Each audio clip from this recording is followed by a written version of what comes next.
Sim racing fans across the globe, wherever you may be watching, we are glad that you are along for the ride as we get set to kick off the 2015 Real Sim Racing Full Throttle Cup Series season from the World Center of Racing, Daytona International Speedway. I'm Jacob Seelman, the lead for the Full Throttle Cup Series here on LSRTV, and a broadcast crew alongside me that is getting ready to bring you 250 miles, 100 laps of nail-biting, fender-banging, wheel-to-wheel, two and sometimes three-wide action here from the high banks of Daytona. Petey Zeller filling in for Evan Pasoko alongside me. And Petey, before we get to rocking and rolling, we'll go through the starting grid in just a moment, which was set by qualifying, the duels, just as in the NASCAR Sprint Cup Series, and then a host of provisionals. But it's definitely going to be a fun field. It's a stacked field tonight as well.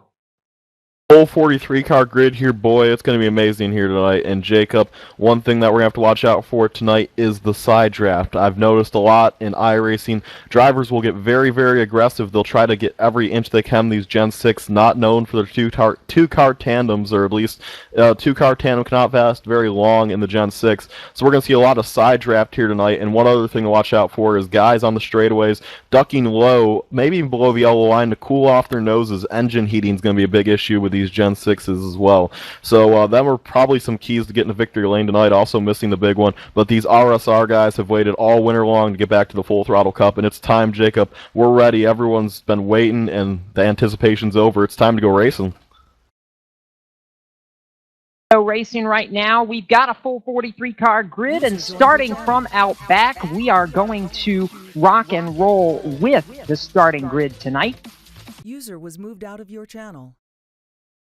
Starting out back in 43rd, going to be the 10 machine. That's John Abbott, using the basically the RSR Full Throttle Cup Series provisional. Most starts in the division. Doug Roth starting at the outside of row 21 in 42nd, and 41st tonight is Matt Lacrosse. 40th going to be Jason Lester. 39th going to be Nathan Little. 38th to Adam Benefiel, a four-time winner in the series last season. And on the inside of row 19, 37th, the Snap-On Machine, Thomas J. George. 36th, going to be C.J. LeVere. 35th to Ralph Nolan Jr. 34th, one of the Boomtown Sim entries, Corbin Hemstreet. And 33rd, going to be Jeff Ward. 32nd to a rookie in the Full Throttle Cup, Nick Cohan. And 31st, Brandon Peterson, 78 machine. Mark Bratcher, outside of row number 15, starting 30th tonight, and 29th, going to be one of the former champions of this division, Landon Huffman, the inaugural Full Throttle Cup Series champ.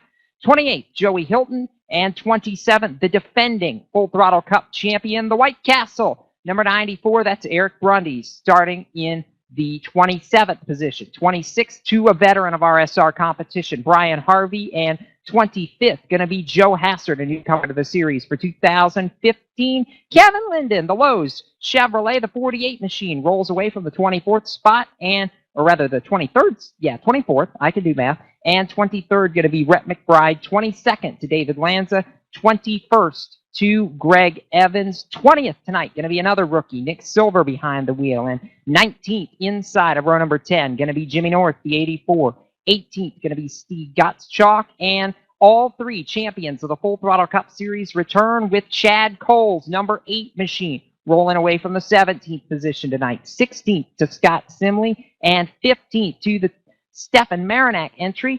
14th tonight outside of row number 7, Jonathan Cadell. 13th to Steve Ritter. 12th to Scott Stenzel, and 11th to Glenn Campbell. Top 10 starters tonight, starting 10th in the Garry Mercer Trucking, number 29, that's Brennan Mercer, jumping over to Cody Bias Racing for 2015. 9th tonight, going to be one of the Real Deal Sim Racing entries, the 19 of Garrett Atwell. 8th, going to be the double O of Bryce Whitson Jr. Starting 7th, going to be Dan Murray, a new number, the 5 machine, the Advocare entry tonight. 6th, going to be Brian Macklin. 5th to Rich Jett, a strong run in his dual qualifying race. Starting 4th, the winner of one of the duels, Joey Jettina. 3rd, the Monster Energy, number 14, the other dual winner, David Comstock. And on the front row, this was set by qualifying. about a week ago now, Dwayne Vincent to the outside pole, and on the pole he had a super sub in Chad Coleman qualify his number 7 machine on point. Ronnie Potts will lead the field to the green flag for tonight's 250-mile, 100-lap RSR Full Throttle Cup Series opener from Daytona International Speedway. The grid is set, and Petey, I'm excited about this. I'm also very excited about the fact that we get to welcome an old voice of Full Throttle Cup competition here to give the command to fire them up. I'm going to throw it down trackside. J.D. Webb, it's all you, my friend. Gentlemen, it's a pleasure being here tonight. Start your engines.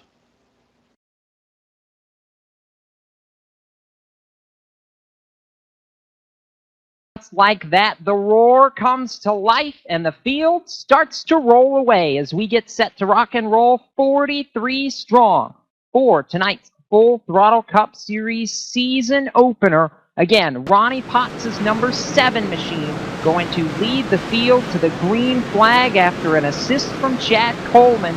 Saw that 7 car qualify the fastest of all the drivers in this field. And Petey, before we go racing tonight, 250 miles. This is the longest race we will run all season long. It's an exciting race. It's going to be different. What are we watching for?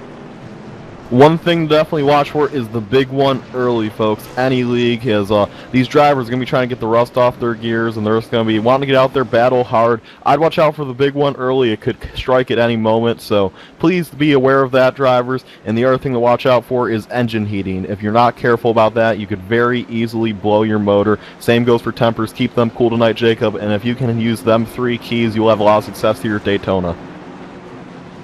Real quickly down to pit road for just a moment. Justin Rosenau, what have you got for us tonight? What are you looking for?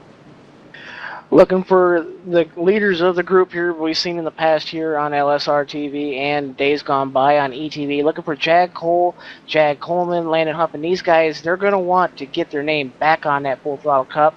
It's going to be quite the shootout here tonight at Daytona. And Jacob, let me tell you what, these guys are ready. Ready, and as we roll off turn number 4, that iRacing Ford First Mustang pace car is going to make the hard left turn to the safety of pit road and leave the field in the hand of Ronnie Potts. Green flag goes in the air, and we are underway for the first race of the 2015 season, the Daytona 250. Ronnie Potts on the jump slides quickly down to the inside of the racetrack, picks up Dwayne Vincent as a drafting partner, and you're going to see the 2-car tandem dominate all night long. You need a friend, and right now the front row has hooked up with David Comstock right there in the 3rd position. Everybody falling away single file, and down the super stretch, Petey, it's anybody's game. Top 3. It's anyone's game, and that's very true. Single file throughout the top 5, you have to move back quite a ways to even find some guys getting double file, and really there's no double file right now, Jacob. Everyone's just trying to find their spot in the line. So a whole lot of single file, a lot of what I expected, actually. I expected these guys to be smart and respectful of each other's space here, and it's a real good thing to see that everyone is doing so. Although we have 3 wide action here in the back right now. That's the number 6 machine, and that was almost bad with Joe Hassard. They were 3 wide for a moment. It was a tight 3 wide too, so everyone's going to survive that. But Jacob, in this middle of the pack, there's a whole lot of double file racing going on. The first of it being with that number 84 with Jimmy North. North was in a spot he did not want to be in back there, but really quickly I'm seeing the entire field go single file early. I'm rather surprised. I expected we'd see a lot of pack racing, but it's almost one big freight train from front to back here at Daytona. This is the longest race we run. That also means there's the most time for things to happen of any race that we run this season. And I'm keeping my eyes right now on a guy who won at Daytona in the Icebreaker Winter Series, the prelude to the Full Throttle Cup Series, Petey, the number 29, about right now in the 8th position, but Brennan Mercer with help from Bryce Whitson Jr. in the 00. That 29 car, I think, is going to have something to say later in this race. We know how good Brennan is in the draft. We do know that. One driver I am keeping my eyes on is that number 8 machine of Chad Cole. He is right now in the middle of the pack, pushing Jimmy North up through, and it was great to see him announce his return to the series, Jacob. He's the all-time series winner in the RSR, all of RSR series, and he was the 2013 champion. He took a hiatus in 2014, but he is back. Him and his 66 wins are here to prove. Oh, car to the wall! wall. Set 24, Stefan Marionek turned hard to the outside wall. Cautions out from Daytona. Got into trouble, and that is how quickly things can happen. He takes a very, very hard hit at a host of cars with black smoke as well behind them. Marionek was far from the only car involved in that one, but it's a multi-car incident that puts us under caution flag for the first time tonight. Replay going up now, and basically, Petey, what this came down to is point blank. Marionek just had help. Yeah, I see quite a few cars involved, including Landon Huffman, the original champion. David Lanza got a piece of that. Just a whole lot of guys getting a bad piece of that. That, like I said, Jacob, and really Joe Haster, I think, got the worst end of that. But what I've warned everyone about, the big one, it can strike at any given moment. And in this RSR series, like I said, everyone's going to try and get the rust off their gears. And early in this race, I won't say that's going to be the big one, but that was a pretty big wreck, and it struck early. So 6 RA behind the wall. Joe Haster's done for tonight. But it happens sometimes at Daytona. That's just plate racing, and unfortunately it collected a lot of good cars. Ton of cars in that one, and actually that was the 84 machine, Jimmy North, who just came over the radio and took responsibility of that one. North, Marionek, the 6 machine involved in this, Joe Hassert, like you said. The 53 was another one that got a piece of it, Nick Cohan, and again, there's just a bunch of cars. Eric Brundys did a great job in the 94 to miss that wreck. There were a lot of guys back there who were dicey in a hurry, but as of the moment, Petey, we are under caution for the first time in all, I think, about 10 or 11 different cars, trying to count it up right now. 12 cars in total getting a piece of that one, and Justin Rosenau, I want to throw it down to you on pit road because you got a lot of guys in front of you. Down here with the 24 Mach 1 Chevy here, that crew is just littered across this pit stall here, trying to put this car back together. Driver not very happy, Stefan Marionek. Tough break for him. This Mach 1 crew here trying to do what they can to get this machine back together, but it's going to need a heck of a lot of work. And as I say that, these guys are going to roll this machine behind the pit wall to try to take this thing back to the garage and try to get them back out for points. Get back out for points because, again, this is one race of a very long season, and anybody can win a championship in Daytona. Anybody can also go down the road of losing a championship in Daytona because you can dig yourself a hole in a hurry, Petey. This is not the way some of these guys wanted to start their 2015 season. No, but look at that 94 of Eric Brundys. You talked about how the defending champion did a great job missing that wreck, and I gotta admit, he did a wonderful job missing that, so he'll still be in the race. Another guy who didn't get a big piece of that being that number 40 of Joey Hilton. He was involved, but he did do a good job getting up towards that wall and missing it for the most part. So a lot of guys were involved in that, but there were quite a few guys who missed it too. I mean, that could have been a lot bigger if it wasn't for good heads-up driving here. And really, anyone from the 28th position on back had to pit for that caution already. About 5 or 6 cars now, 1 lap down due to the damage they retained in that wreck.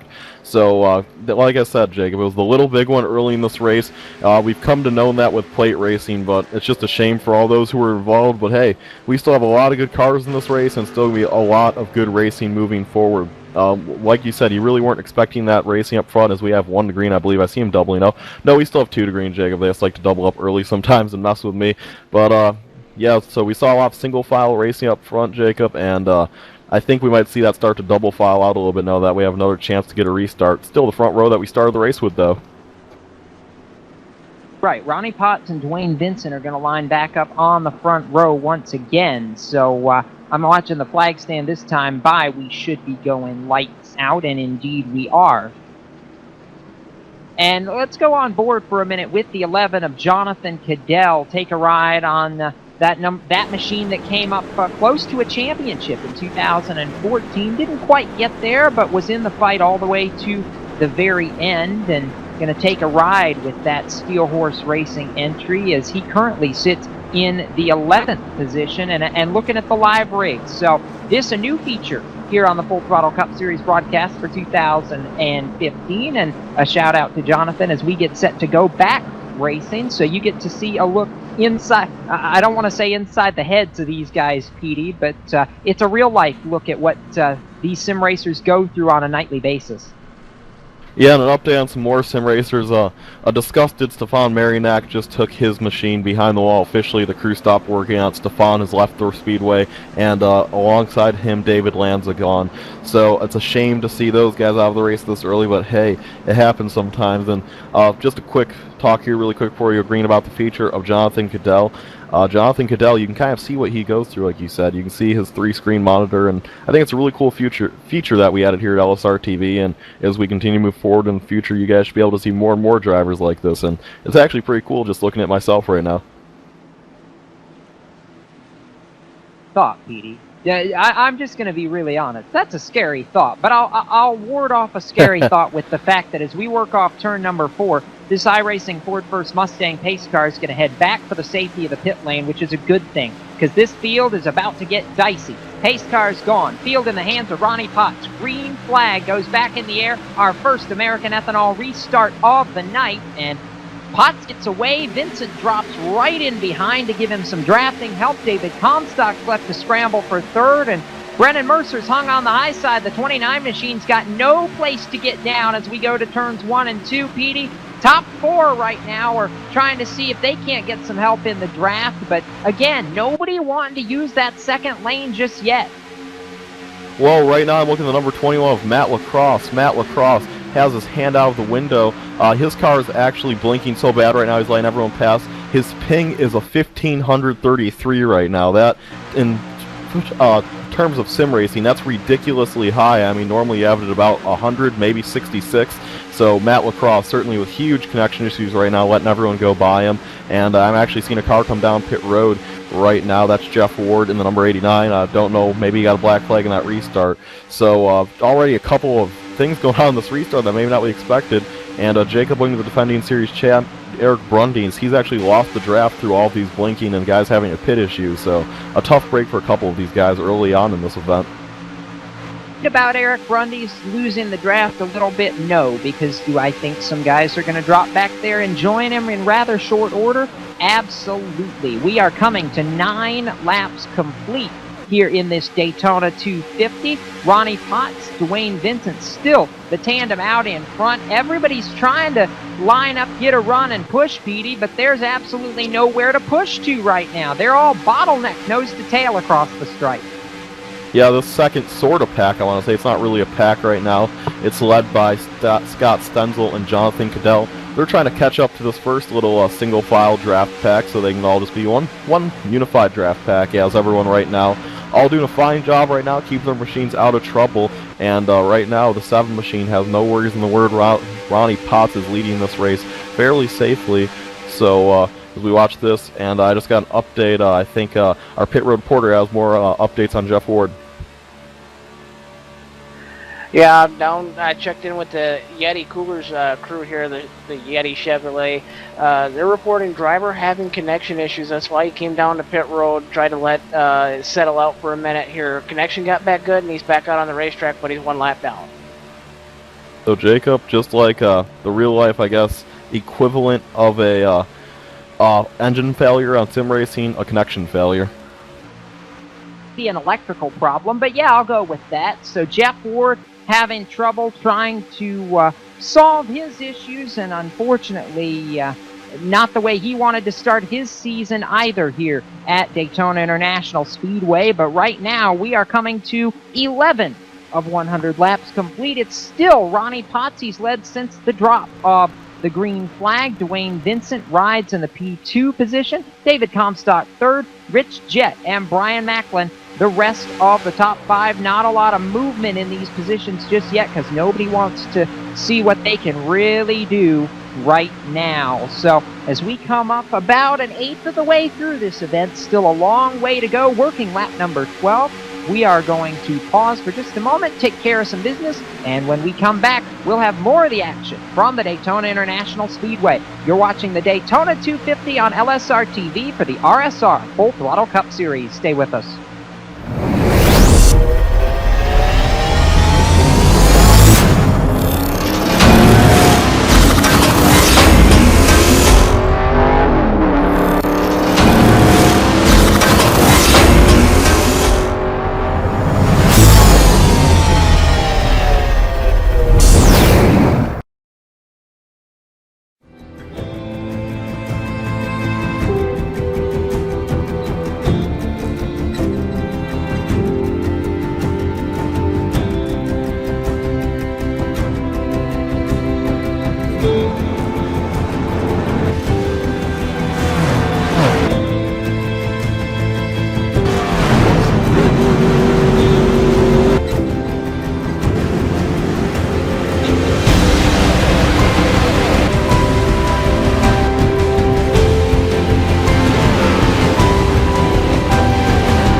LSRTV in the RSR Full Throttle Cup Series season opener from Daytona International Speedway, the Daytona 250. Jacob Seelman, P.D. Zeller in the broadcast booth. Justin Rosenau down on the pit lane as we get set to rock and roll. And P.D., there's some racing going on the racetrack. The battle is now for second as everybody's kind of decided, hey, there's some friends, let's use them. Battle for the lead down the back straightaway. The 14 of David Comstock making a move for the top spot. They're wheel to wheel headed for 3. They are side by side, door to door. Here comes Brian Macklin. He's going to give the 14th Comstock a little bit of a bump, trying to shove him past that 7 of Ronnie Potts. They want to race for this lead. That outside line was 3 cars strong. It's going to be 2 now because that 12 machine of Joey Cattina is going to fall way back off of him. But the 36 decides, hey, I want to go to the outside and help their cause. So here comes Rich Jett. Jett trying to push him to the front, and David Comstock is clear of the 7 machine. Will he wait on Brian Macklin, or will he come down? And to the lead goes David Comstock. He's going to come down to the inside lane. Lead change. Comstock's going to take the lead here, Jacob. Now on the outside, Brian Macklin trying to get it done. To get clear, and let's keep in mind those 2 are teammates out of the Cody Bias Racing stable, the 14 and the 30 working together. Comstock has that draft, but now the 7 of Ronnie Potts with the 13 of Dwayne Vincent. They're back to the inside, trying to make something happen into turn number 3. It's a dead heat off the 33 degrees of banking, and off turn 4, we may have another lead change, but the momentum's going to carry Comstock back to the top spot and clear Brian Macklin of that 7 machine. So it's a 2-car Cody Bias Racing tandem that takes the lead from the outside lane, and Comstock and Macklin are now at the front of this freight.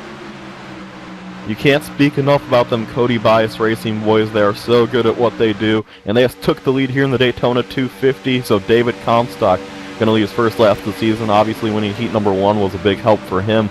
But now with him out front, that outside line is led by Rich Jett.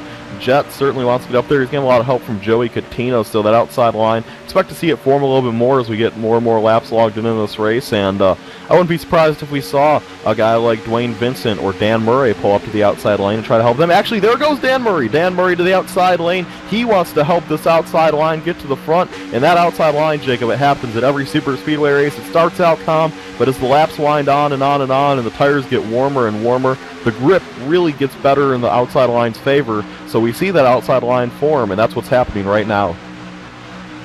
Right now, and they're trying to make some moves. This is the first really competitive action that we have seen all race long. Justin Rosenau, any word from down there? It's not like we just magically told them, hey, there's an outside lane and it works. Did somebody decide it's finally time to hit the button? Yeah, the Snap-on Chevy crew here, the 1 car, that's Thomas George's machine out there on the racetrack. He hooked up there with the 38 machine. Crew chief's going back and forth here on pit road. They said it was time to start going to the front here to try to get out of the mid-pack area. They definitely want to get up there and lead this Daytona 250. There, and right now somebody else that wants to get up there is the 5 of Dan Murray, getting help from the 36 of Rich Jett. They're trying to make it a 2-car train on the outside and make it work. The 7 and the 13 of Ronnie Potts and Dwayne Vincent have gotten broken up, so that inside lane not really moving quite as well, and I think we're about to have a battle for the lead here in turn 3. P.D. Murray's on the charge up top. Dan Murray to the outside. I have to be really worried about Rich Jett's motor right now. He pushed him for about a lap and a half. The gauges on the dashboard have to be blinking red right now. I see him trying to get some air to that nose. That's a big issue here at Daytona. You can't push for that long, and I think he's realizing it now.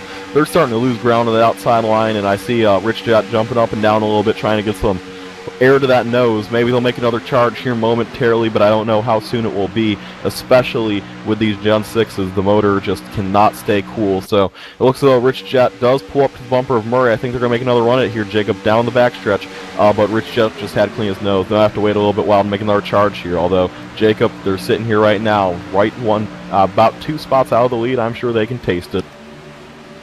They know they've got time, though. We've still got 200 miles to go. This time by will be 20 laps complete, 50 miles. Still a long way to go in this race, but they're the only 2 cars on the high lane as Rich Jett about comes down into the 13 of Dwayne Vincent. That was almost hairy, and they're trying to go 3 wide back in the pack. Brennan Mercer in the 29 is shuffling just a little bit. Bryce Whitson Jr.'s back there. It's a little bit of a madhouse, and now we see the 5 of Dan Murray and the 36 of Rich Jett fall into line in 4th and 5th, so we've got 7 cars single file, and then the 00 of L. Bryce with the junior, and the 19 of Garrett Atwell. They're wheel-to-wheel for 8th, and those two are teammates, Petey, with Real Deal Sim Racing, so they're trying to make something happen, but they're in opposite lanes right now.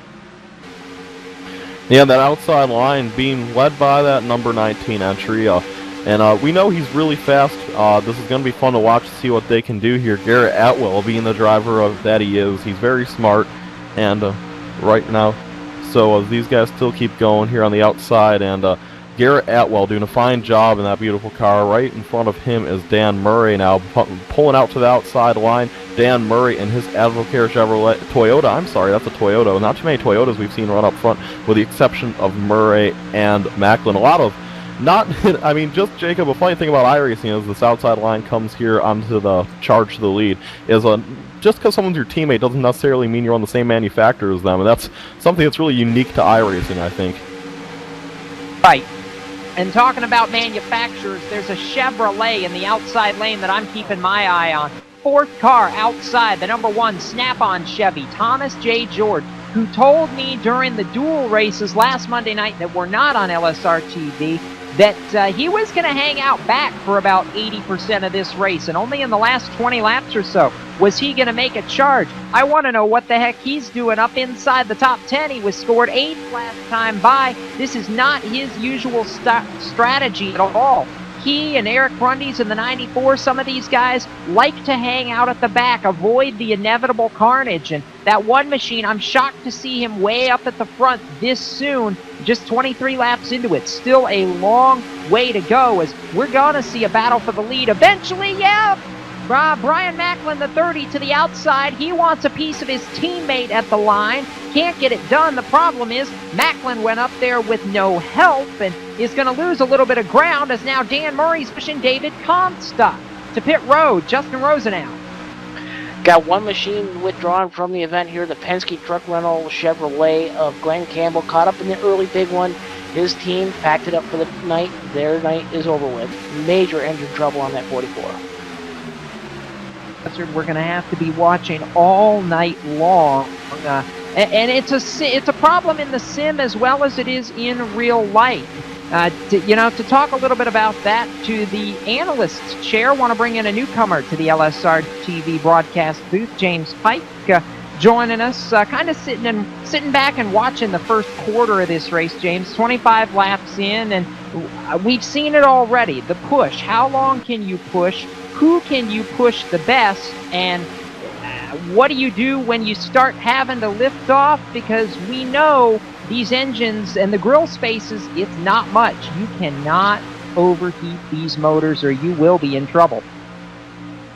But at the same time, you can't let go of the front bumper, or the bumper rather in front of you, because if you do, then it just kills all your momentum, Jacob. So it's that push and pull that you have to balance as a driver here.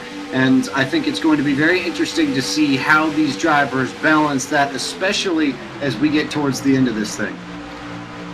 A 1/4 distance through, and we're seeing a couple of stragglers now start to be eaten up by the leaders. That's what you get when you lose the draft. We saw the 75 machine of Landon Huffman, I believe it was, go down a lap just a minute ago, and he got a piece of that first caution flag, and I'm sure was a little bit hampered by that, so he's now 33rd and 1 lap down. Next car going to be a victim is going to be the 53 of Nick Cohan, and the 48 machine of Kevin Linden, wounded in that first crash. He is 7 laps down, now goes 8 laps down, just trying to salvage some points right here.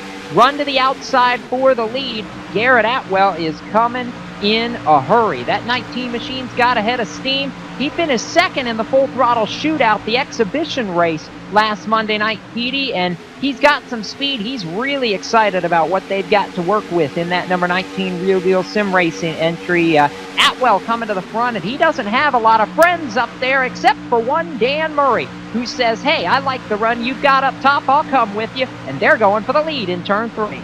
Brian Macklin said, I'm going to go down to that inside line. He went down to the inside line, so now he is down there with those guys. And to the outside charge, it's going to be a battle for the lead here off of 4.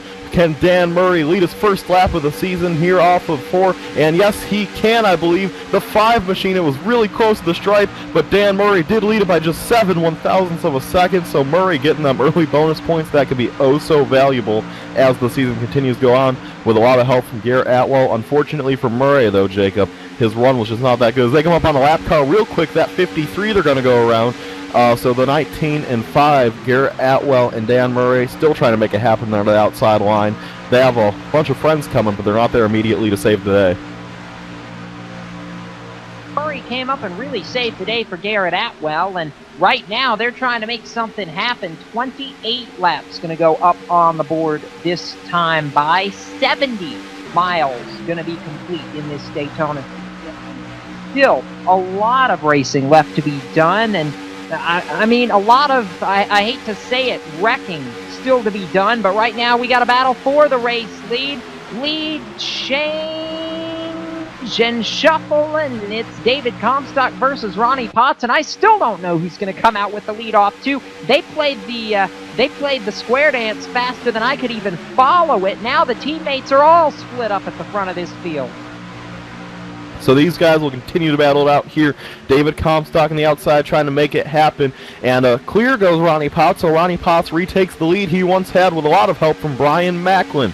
So Brian Macklin pushing Ronnie to the front. And now he has David Comstock pulling right behind him. And that 14's motor I know has to be really cooled down. Comstock, he was leading this race for so long, he can be able to push Macklin now if he needs to, and Macklin got him his bonus points. I think it's just fair now if David Comstock gets him his. And Jacob, I don't want to jinx it, but in just about 10 laps, we will start seeing green flag pit stops as the 30 and 14 go to the outside line, and Macklin's going to try to take the lead with a 7 who has no help. Somebody needs to find us some dancing shoes, because that's exactly what we're doing right now. I don't know whether we want to square dance or tango, but we're having some fun and shuffling the lead at the front of this field, and Ronnie Potts has no friends right now. The 14 and the 30 blew by him, and they've left by almost 5 car lengths out in front of this field, so we see the Cody Bias tandem back to the front. Brian Macklin goes to the lead at lap number 30, so it's still a long way to go, but I think we know right now who the 2 best cars are on the racetrack. Justin Rosenau, any word from the CDR camp? None right now, but I do have a big complaint here with the 38 of Mark Bratcher here. He's saying his car's getting really, really tight, and it's not really sucking up to the cars as well as he wants to. Look for him to come down pit road here on the first round of stops here. Look for him to add a little bit of tape to that Wilson Bryant air conditioning Toyota. Since we've got green flag pit stops upcoming, we're going to take this opportunity to do some business. Since there's been so much action, you won't miss a thing. We'll go side by side so you can see the action, and we can take a shout out to some of our sponsors. But right now, you are watching the RSR Full Throttle Cup Series Daytona 250 here on LSRTV.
Simulated racing can be awesome, but it can also be kind of a free-for-all.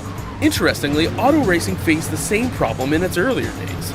Whether it was on the back roads, the beaches, or the city streets, the racing was fun. But there was always a certain level of chaos and danger, until some folks came along and put some order to all of this. Stuff like official racetracks, regulations about weight. Back live here on LSRTV, and we're under caution for just the second time tonight, trying to get an update on what happened down the back straightaway, and it was probably another small wreck, but it happened right before pit stops, and I do see where it happened now. Coming out of turn number 2, the number 92 machine got into it with that number 81, and that is Mark Bratcher I see involved with 38. So Mark Bratcher got into it, and hard into the outside wall went Bratcher. So that was just a 2-car wreck. Bratcher with the worst of it. His nose got tore off, probably motor damage to him. Jason Lester with a bunch of damage to himself as well. So we're back under caution here once again, and I hear you got update on that number 92 machine on pit road there, Justin. Yeah, the 92 U.S. Cellular Chevrolet down here on pit road. 4 tires for that machine. Crew hard at work trying to check for any fender rubs or any other damage to that machine.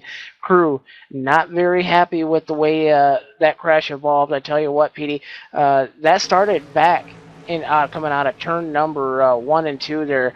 They went 3 wide there with the 92, the 38, and the 15 as well. That's Scott Simley also involved in that. And then they just looked like they bumper hooked coming out of turn number 2, so a lot of damage, heavy damage actually for that Wilson Bryan Air Conditioning Toyota. But as I say that, Petey, these leaders are coming down here on pit road. I got to catch up with them. Alright, so while you catch up with them, I'll try to keep alive on the stops. Leader Brian Macklin coming down. He has a long way to go to get his pit stall, and now he is there. He's going to probably take, I would guess, 2 tires and some fuel, as typical here at Daytona. So we see his crew jack up the right side of that car, and they quickly drill on those tires here, fueling it up. And are they going to put on the left sides? Yes, they will. So 4 tires stop for the leader. Will we see anyone take 2? It was a quite long and vigorous run. Brian Macklin down and away, and he's going to be the first car off pit road. Following him is David Comstock. So a bunch of quick pit stops here. And Justin, I hear you have an update. A lot of these guys complaining about tire wear here on pit road. The 7 machine of Ronnie Potts, that Ford Fusion there, his crew not happy with the tire wear they're seeing here in the early stages, along with David Comstock's Monster Energy Chevrolet. Those guys, 4 tires, couple cans there of Sunoco race fuel, down and away really fast, got them off second off of pit road there, as well as the 7 Ford Fusion of the Mossy Oak Ford. And we have 1 car staying out, but that is Matt Lacrosse, but he has electronic issues there, Petey. Gonna have to see if he can either stay out, or the league admins are gonna force him down pit road. But as I say that, in the early stages here, a lot of guys not very happy here with the tire wear on their machines. Yeah, I'm looking at that number 21. He has a ping above 1500. Actually, it's fallen down a little bit now. Matt Lacrosse through a tough issue. All you guys out there, be sure to use the Twitter handle at LSRTV, and then just write whatever little message you want. Maybe cheer on your favorite driver. Tell us what you think of the broadcast, and you can see your tweet live on the broadcast. A really cool new feature we have here at Live Sim Racing TV. So after these caution flag pit stops are complete, I believe they are going to make that 21 come down pit road. So the leader this time by the flag stand will be Matt Lacrosse. But the question is, how long do they let him stay out with his connection being as bad as it is right now? And really, I don't see him being able to stay out for that very long. He's going to have fuel issues. I mean, obviously, we're on lap 37. The fuel run here is 37 to 43 laps, so it's going to be a lot of issues. So we're going to try to key up our in-race reporter here, Jonathan Cadell, and as I try to locate him in the TeamSpeak, Cadell, so far doing a good job keeping himself out of trouble here, and as we expect to come now with Cadell. So here we go, I found Jonathan Cadell, and now we're going to try to key him up here under this caution flag moment. And Jonathan Cadell, do you have a copy? Well, Jonathan, so far in this race, we've seen a lot of hard racing action. In the beginning, we saw that big one that really kicked things off. You guys calmed down for a little while. We saw a little 2-car wreck here kind of just before we were expecting green flag pit stop. So what's going on in that number 11 crew right now? I'm just logging laps right now, trying to stay out of it. I guarantee there'll be one more big one, and I want to be behind it or in front of it. So I'm just trying to buy my P's and Q's right now. And as moving forward in this race, do you plan on when do you plan on making your charge to the front? When does it become too late to watch out for the big one? If you're not moving up to the front before around 10 to go, you're pretty much screwed, and you kind of have to be in a position before then. So I would say around 20 to go, I definitely want to start making my move, but it just depends on where I'm at. All right, Jonathan, before I let you catch up with your crew, how is your car running right now to this point in the race? It's starting to get tight on the long runs, but I haven't really tried anything with it yet, just logging laps. So I might find out this run, but for the most part, it's fairly tight out there. I'm letting out the gas quite a bit. All right, so that is Jonathan Cadell, and good luck to you moving forward in the race. We'll try to talk to you again. Thank you, sir. That's Jonathan Cadell, and I've actually had to have Jacob's having some technical issues right now, so until he returns, I made a nice comfy chair up here for Justin, so Justin joined me up here in the booth. And Justin, don't you like the view of the track better up here? Well, I love it a lot better up here from the World Center of Racing here at the Daytona International Speedway. These guys here in the Full Throttle Cup Series, I've seen them race for a few years now, and bar none, I believe these are the best drivers other than the Pro Series and the NASCAR Peak Antifreeze Series here on the iRacing.com service. Petey, these drivers, they certainly know how to wheel it here. And let me tell you something. Look out for Cadell. He knows how to get to the front here on these plate tracks. Another couple drivers that are still in the race here to look out for, the 91, Steve Gottschalk. He's hung around in this series for a few years. He knows how to get to the front, along with the 4. That's the Mach 1 Chevy as well of C.J. Lavere, the teammate to Stefan Marinak, who went out early in that big one. Petey, a lot of drivers here just riding around, making laps, looking to go to the front here as we get closer and closer towards the end of the race. I do have to agree with you. A couple other guys to watch out for is that number 8 Chad Cole, all-time series winner, making his return, and of course the defending champion Eric Brundys. But through turns 3 and 4, the Ford First Mustang looking him leading down for one more restart here, just past lap 38. So here they come off for the leader's going to be Brian V. Macklin and David Comstock, the teammates out front, and we've come really to know in this series, these two being out front. The Mustang is going to take a hard left turn, field to the hand of Macklin. Green flag in the air, and we're back underway for the second American Ethanol restart here from Daytona Super Speedway. And immediately, the 30 of Macklin to the lead. Comcast going to get right behind him, and that's going to leave Dan Murray on that outside charge. And immediately, Murray is going to get a lot of help there. Now, I really got to apologize to the number 14 there. I butchered his name, Comstock. So, Justin, already we're seeing the outside line for him normally a lot faster than we did the last few restarts. Yes, we will, but it'll take them probably a good lap and a half here to get up to Folsong. But I want to take a moment here, bring the Cowboy J.D. Webb back into this. J.D., what are your thoughts here on the early stages of this race? Well, you know, a lot of familiar names here tonight, guys. Landon Huffman, Stefan Marinak, Cole. You know, I'm looking for these guys to kind of be up front by now, but I'll tell you what, no better racing than here at Real Sim Racing. These guys put on a fantastic show this week in and week out, and they've been doing it for several years. They have been, JD, and you were a part of this way back at the very beginning. I mean, you've got a rather long history with RSR, and you've gotten to see it grow from the fledgling start of the Full Throttle Cup Series, and I'm sure it's changed a lot from when you were seeing it at the very beginning.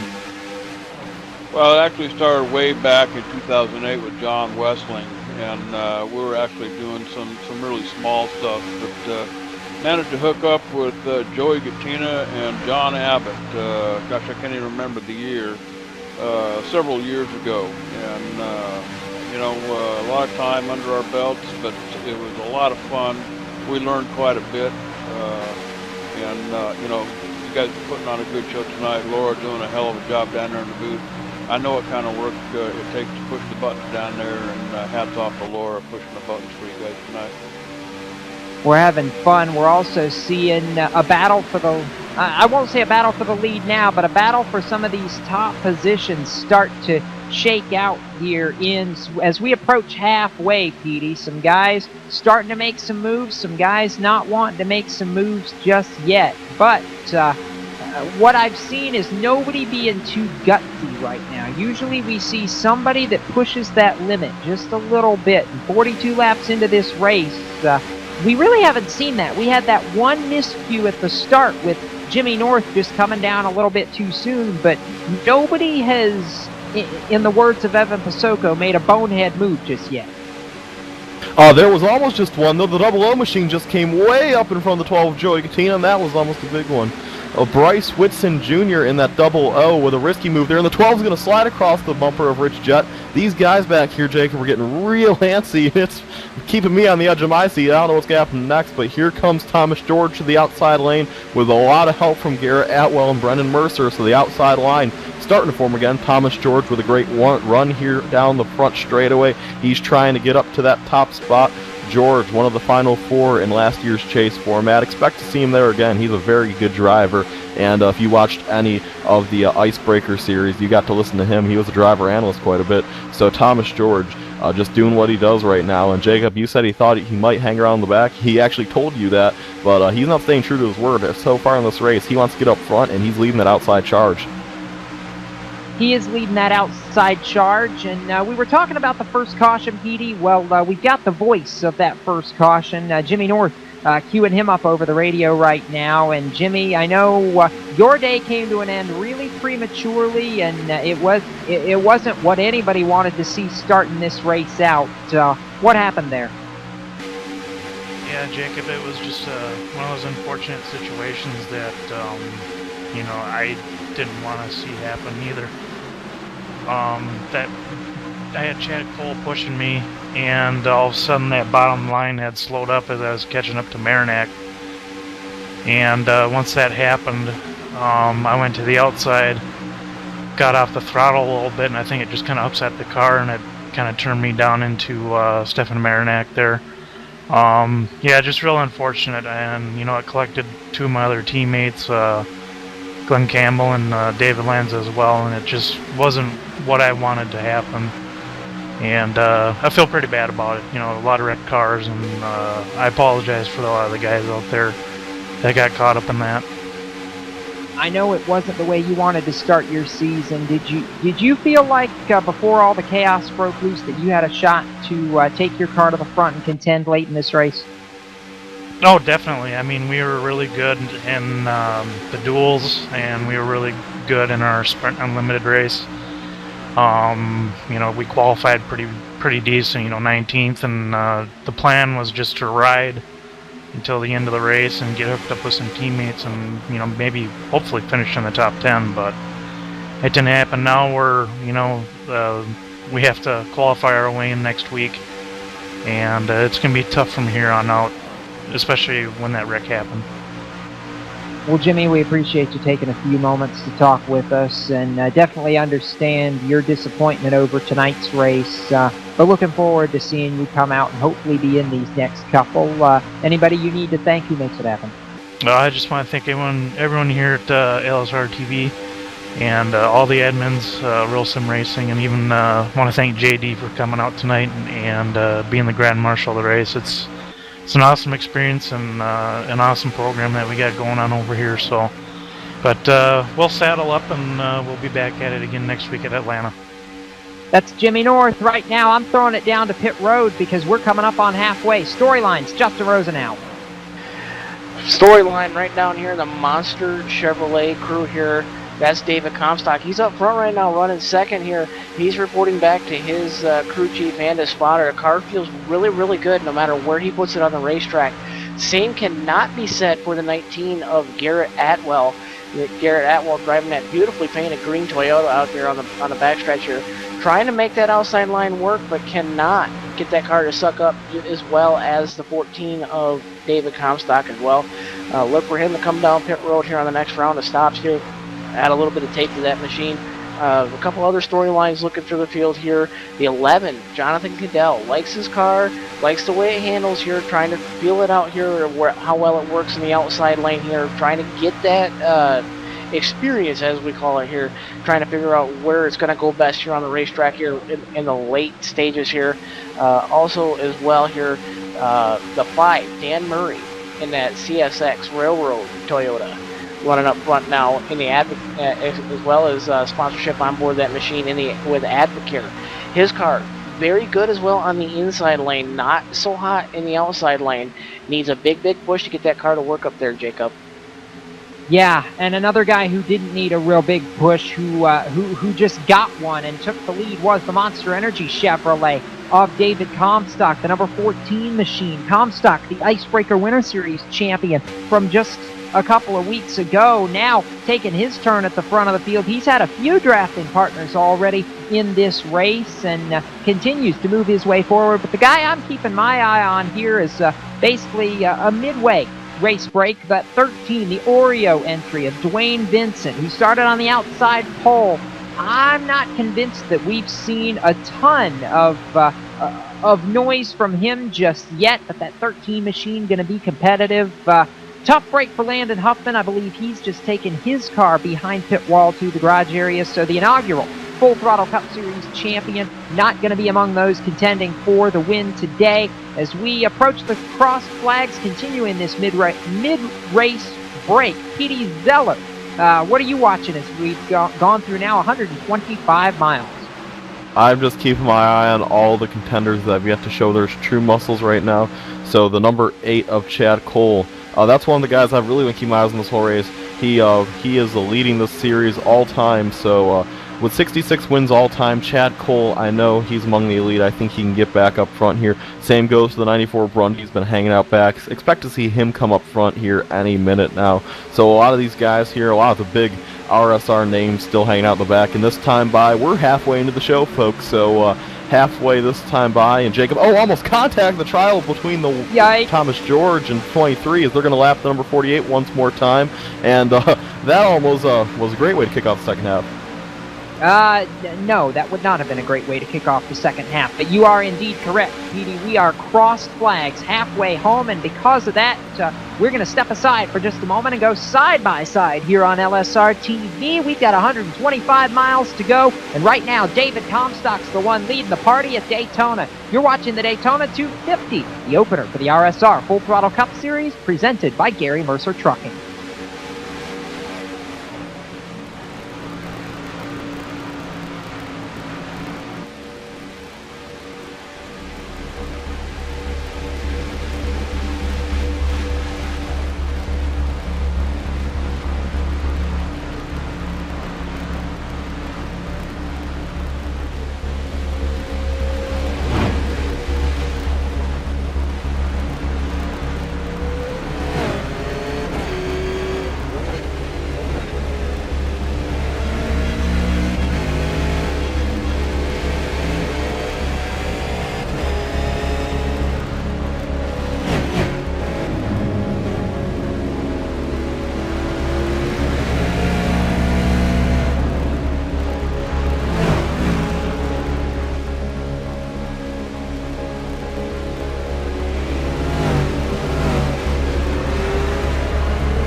Welcome back to LSRTV and the Daytona 250 for the RSR Full Throttle Cup Series. Getting a look at the rig cam, as we're calling it tonight, for Jonathan Cadell. Getting a look inside the, inside the screens of what these drivers go through on a regular basis through an RSR Full Throttle Cup Series race. And, it's one of those things where the fans don't see so much of what goes on, JD. It's a whole lot tougher than some of these guys who are just watching it, may not really understand. It's more than just a game. The physical stresses are a lot more than the casual viewer would expect.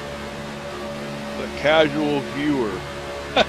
I don't know what that means, but there's a lot of work that goes into this, not just inside the car, but putting one of these productions on, for sure. After several years of doing this and pretty much setting the bar in the broadcast, sim racing broadcasting thing, I can tell you, the work starts with the car, it finishes up in the broadcast booth, and the evidence is right here, what we're watching here, tonight. It's just a great production and good racing. Good racing right now. Talk about the battle for the lead. PD, Dan Murray, and David Comstock wheeling it down into turn number 3. Murray lost his drafting help, the 23 of Greg Evans. Those two teammates having to fall back into line, but it was dicey at the front of the field. We're starting to see the tandem shake themselves out just a little bit. These tandems going really at it here, and look at that, number 14 continuing to lead this race. What a fine job by David Comstock up to this point. Macklin has been on his bumper the whole race. Those two seem to be a great tandem to watch out for as this event continues on. And right now, single file racing all the way through the entire top 10, even top 15 actually, Jacob. There is absolutely no side-by-side throughout this entire field. I shouldn't say top 15, it's the whole field right now. So everyone's just trying to mind their P's and Q's and waiting to go here at Daytona, the World Center of Speed, as that number 30 of Macklin. I have to imagine that he has a plan to beat his teammate David Comstock. Of course, I'm sure he hasn't made David Comstock aware of that plan, because Brian Macklin at the moment, I think, has a real fast car, and I think, I'm not going to try to jinx him, but I think he's sitting in the Catsburg seat right now. If they continue to race the way they are, Macklin has looked really on his game here tonight from Daytona. And with the way everyone's racing right now, this suits a driver that drives in the style such as Macklin does as they lap another car. I don't think so. I think that car out front is the guy that everybody needs to be a little bit afraid of, because he's picking up exactly where he left off in the winter. And David Comstock, Macklin's teammate, has all the resources at his disposal that the number 30 does. And he's looked so solid tonight. He's been great leading. He's been great pushing. But every time he manages to find his way to the front of the field, and we're starting to see these teammate pairings come together a little bit. You saw it with Macklin and Comstock, and you saw it with Murray and Evans. So you've got two Cody Bias Racing entries. You've got two Steel Horse Racing entries making up the top 4, and those two tandems have been competitive for the lead as we're starting to work lap number 60, so 150 miles going up on the board when they get back to the stripe. But I'm keeping an eye, Justin Rosenau, on the guy in 6th right now, the 29 machine of Brennan Mercer. He's very quietly made his way forward and just kind of sitting lurking right there with Thomas George. Those two, I don't know. Are there any deals being struck? We're down to 100 miles to go. Yeah, the spotters up here on the tower here, they're looking to try to make deals here, trying to figure out who's going to go with who here in the late stages of the race. No deals being struck just yet at this moment here, but I also did hear the spotter try to get some more information out of Brennan on how he likes his car. Not much information going out, so all we have to assume here, driver is happy with that 29 Garry Mercer trucking Chevy. James Pike, we've seen exactly how busy the spotter stand can be during the Real Life Cup Series, and though it's in a virtual standpoint, we have to imagine that the last 15, 20 laps of this race, you're going to have guys trying to cut deals wherever you can, because it doesn't matter what you've done the first 90 laps of this race. You can't do it by yourself in the last 10. You got to have a friend, and it doesn't matter whether it's a teammate or not. Your friends are where you find them.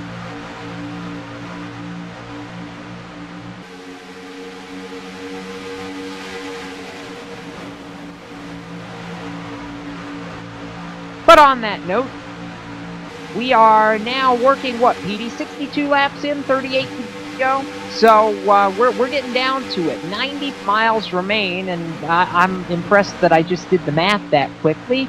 So we're coming down. We're only going to have one more pit stop in this race, and that's going to be the money stop, Petey. You're going to want to be in and out quick. You're going to want to be at the front of this train, because I'm not convinced that if you're running 15, 16, 17, that you can get to the front of this field.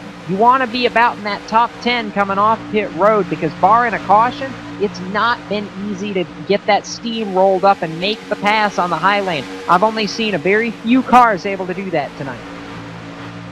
It's a rare thing to do here at Daytona, and you really have to watch out for the guys who can make it happen.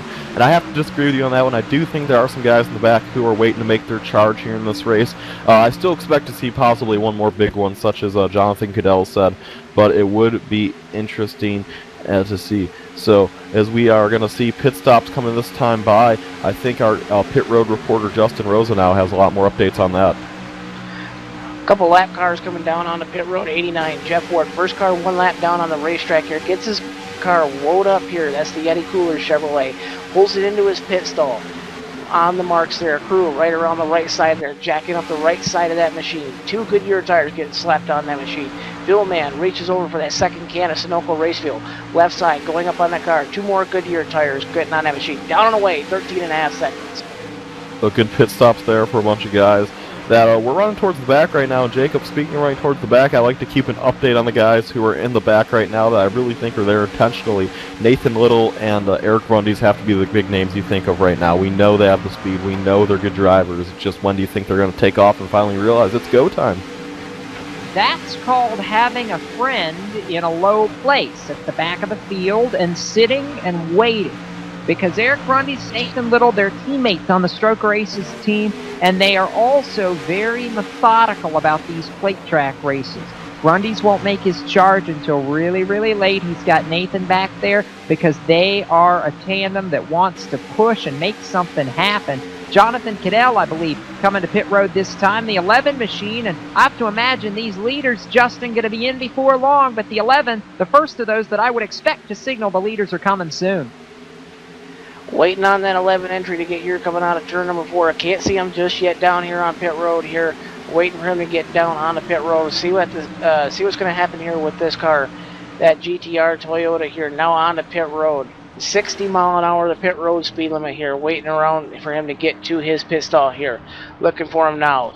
About 3, 2, 1. Hits his marks there. Crew jumping around the right side of that GTR Toyota. Oh, slid through his pit stall. Rolled it back there. Crew now jacking up the right side of that machine. 2 Goodyear tires going on that machine. Fuel Man. Second can of Sunoco race fuel here getting around that machine. Left side's going on that machine as well. Getting ready. Down and away. Slow stop. 15.5 seconds here for that GTR Toyota. Yikes. And we saw most of the leaders. We saw the Steel Horse Racing tandem come down pit road last time. This time the leaders, David Comstock, Brian Macklin, lead a train that includes Brennan Mercer, Garrett Atwell, and a bunch of others. This is the money stop for those Cody Bias Racing entries. Justin. Following that 30, Garry Mercer Toyota entry here, coming down on the pit road. 3, 2, 1, in his box on the marks here. Right side, going up on that machine. Macklin says he wants to get his machine out front to lead the rest of the way. He says he can defend the race for the win there from the front a lot better than he can from second. Left side's going up on the machine. A couple cars, 2 tires jumping off the pit road here. Fast stop for that Garry Mercer Toyota. Down and away. First car off road with 4 tires there. A couple cars are jumping out in front of him there. That's going to be the 19 of Garrett Atwell. A couple of them cars there. And I do believe it's going to be the 00 of L. Bryce Whitson. 2 tires on those machines as well. Petey, we don't talk about tires a lot here at Daytona. 2 tires or 4 tires? What wins this race and why? 4 tires. I know from personal experience, I ran iRacing's own little Daytona 500, and I'll tell you something that I noticed on the long run. When you're out there in your car and you come down pit road and take 2 tires, the left front tire gets really worn after one run down to about 73% tire tread, and that is an insane difference. I guarantee you at first the 2 tires will look like a genius move and everyone will praise them, but as this run continues on, Jacob, with about 20 or 10 laps to go, those cars are going to get so gruesomely tight that we'll see the guys that took 2 tires getting real tight going up the racetrack, and there'll be no match for the 4-tire guys, and the 4-tire guys will easily prevail here. We're slowly getting down to it. 32 laps to go. Yikes! Brandon Peterson had a moment coming down pit road, almost kicked it around, but somehow manages to keep it going. He's going to be breathing a little bit heavier for the next lap or two. That was dicey, but Peterson going to make it safely down to his pit stall. Justin, any word from the 78 camp? Because that, I'm sure the whole crew was up on the wall nervous for that one. Yep, went around, grabbed an extra set of Goodyear tires here. 4 tires on that machine here. Definitely not happy with the driver, the Boar's Head Chevrolet there, getting flat spots on them Goodyear tires as well. Down and away, long stop for him here. 16.5 there, as I'm hearing as well here on pit road officials. I'm going to be possibly assessing a penalty here to, I do believe, the 36 for hitting the pit road cone here. Going to have to see here if that commitment cone violation here results in a drive-through. Somebody go find me the orange cone on Twitter. I'm sure he's not happy right now. We have a Twitter bar, so we can do that. Hey, Petey, we're coming down to 30 laps to go this time by. The last set of stops are done. It's all in the driver's hands right now. We could do that, but as we're coming down to the end of this race, the race is really in the driver's hands now. You're right. I don't think it's going to go green to the end. I don't want to be that guy, but I really think they're going to have a hard time going green to the end when everything cycles through. The new leader is going to be none other than Albright Whitson. We're still waiting for a few guys coming down pit road as we see a lot of guys coming out now, and I just got an update, no penalty there on the 36 of Rit Jet, so really lucky for him as the leader's going to go by Brandon Peterson. So Bryce Whitson still has a little ways to go if he wants to be the leader when this all cycles out. And Bryce, what a great 2-tire strategy for him, but I do believe his car will get tight. There's just too many laps for him to make that work. But the only way to find out this will be to find out, and he is actually have a little bit of front damage here, Jacob. So as they come around the start-finish line this time by, the leader is still going to remain Bryce Whitson. So he goes to the top spot from Garrett Atwell. Can we make a point now with 30 laps to go that we've not talked about him all night long, but the 8 machine of Chad Cole has finally worked his way to the top 5. Are we surprised by this? I'm not. Petey, the all-time winner, is out front. Well, almost out front. He's in 4th right now last time by, but, you know, we say 70-80% of this race, we're used to seeing Chad Cole dominate. He hasn't done that today. He's just kept his car clean, done exactly what he needed to do, and decided, hey, it's go time. It's time to give away a trophy. Yeah, Jacob, I am so surprised. As I say that sarcastically, no.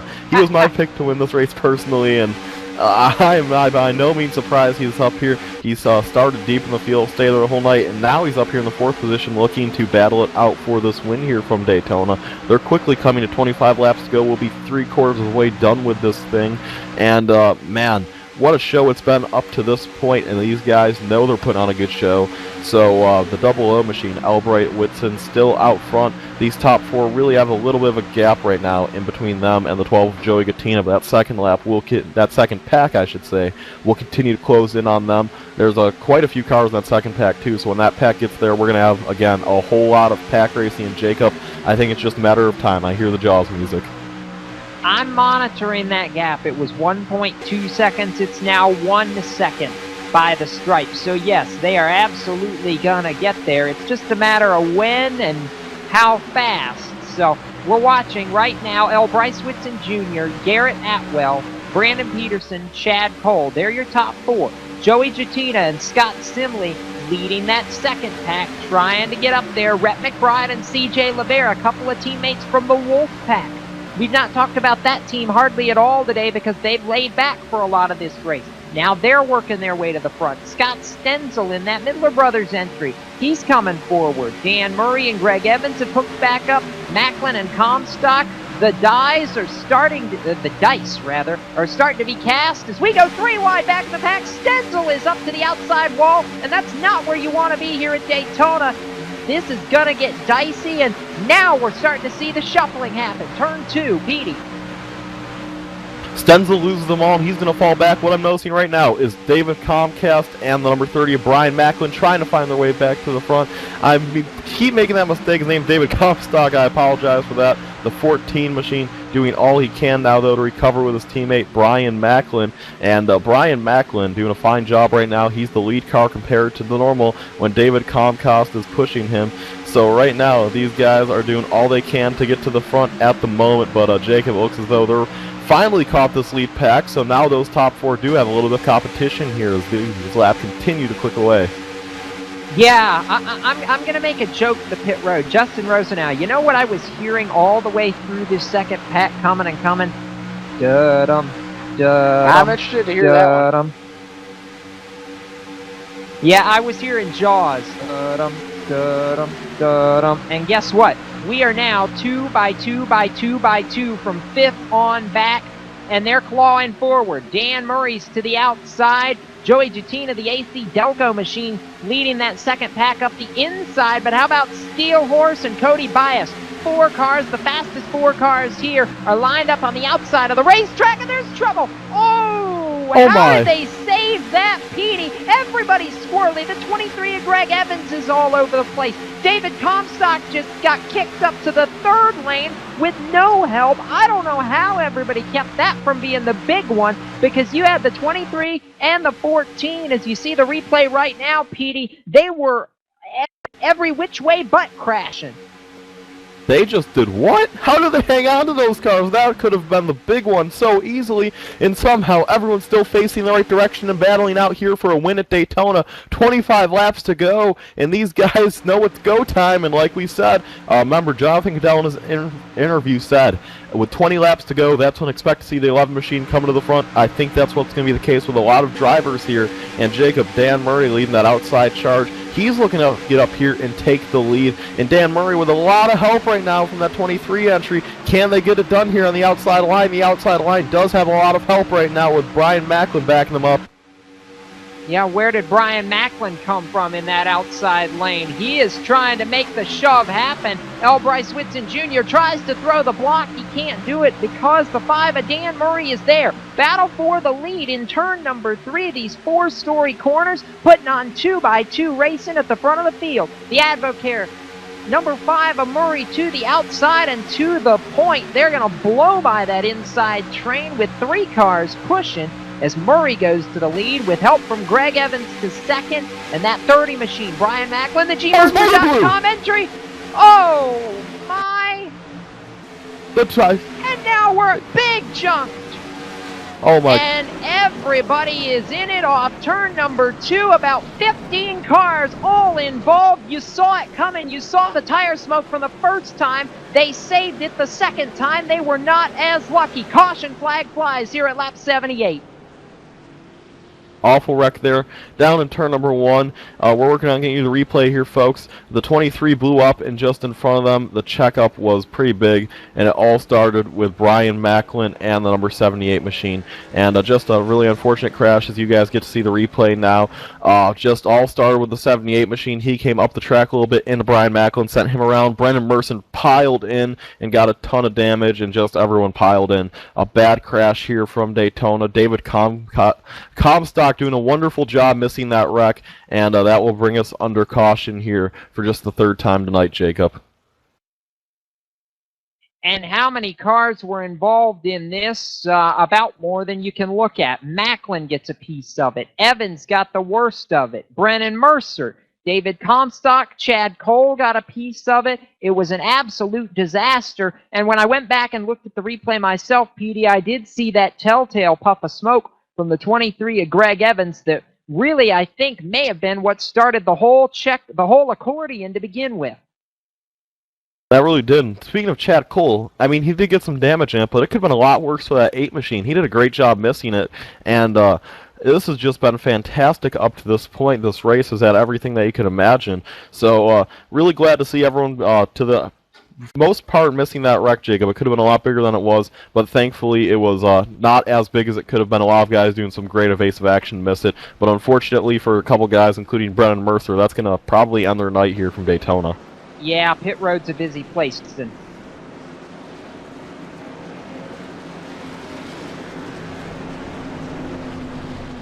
we'll get back to him in just a second. I'm looking right now, trying to see about 17 cars in all got a piece of it in some way, shape, or form. And it's, JD, it's a hazard of Daytona. Unfortunately, try as we might, we try to say, no, we're going to be clean, it's not going to happen, but at the end of the day, the big one is always prevalent, and Daytona just bit a bunch of cars. Yeah, you know, you can almost place bets in Las Vegas. You know, the only problem is you don't know when it's going to happen. But you know, again, I mean, these guys year after year after year, they just put on a hell of a good racing season. You know, tonight's the beginning of their 2015 season, and kind of a renewed energy for me. I think I'm going to tune in on Monday nights here on LSRTV and catch a few races here myself. The likes of Joey Gattina and Jimmy North and Cole, Stefan Marinak. I mean, if you can go back a few years and the battles between Stefan Marinak, Landon Huffman, Rich Jett, for crying out loud, Dwayne Vincent, for crying out loud. I mean, you talk about some fantastic racing. It's just good stuff right here.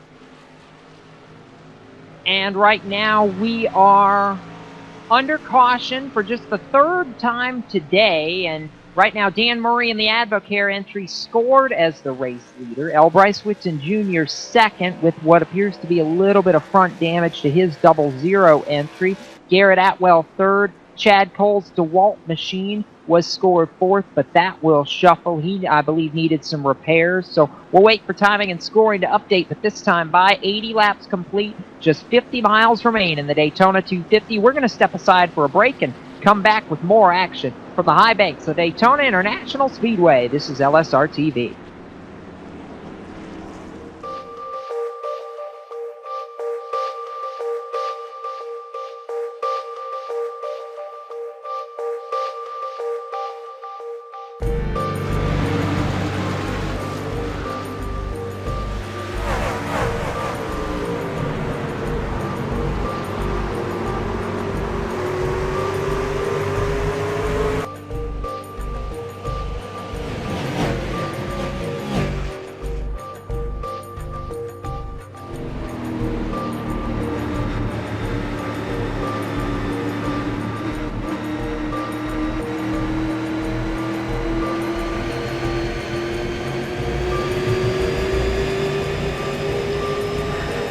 I know, I'm trying. That's a hell of a lot going on right now.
Welcome back to Simulated LSRTV. racing can be Gonna awesome. be They can also 18 be laps to kind go of a in the free-for-all. Daytona 250 when we get the green flag. Jacob Seelman, PD Zeller here in the broadcast booth. Justin Rosenau down on pit road. JD Webb joining us as our special guest here this evening. And in just a moment, we'll head down to pit road and get a word with Brennan Mercer, who was involved quite heavily in that mess that brought out our third caution of the night. For now, though, the iRacing Ford First Mustang pace car leading this field and headed for the safety of pit road as Dan Murray and Bryce Whitson Jr. go back under the American Ethanol green flag, and Nathan Little in the 41 has got a run on this restart. He says it's time to go. Garrett Atwell says, no, I'm going to work with my teammate there on the bottom. Dan Murray's a lonely man out front, and as they head to turn one and have a little bit more contact, Ronnie Potts and Scott Stenzel, the 42 and 7, nearly got into it, but Justin Rosenau down on pit road. Brennan Mercer out of the infield care center, and after a wild mess. Standing down here outside the virtual infield care center here at Daytona International Speedway. Brennan, tell us what happened out there. I'm not sure. I think somebody blew up on the outside line. It caused a checkup, and guys overreacted, and we're got a wrecked race car. Garry Mercer Trucking Chevy was a pretty good car tonight. We actually took 4 tires at the end there, which I think was the right call, because that outside line was coming, and all 5 of us on that outside line and 4 tires, but just sucks. I know we were in the position to win that race, especially with the 4-tire call.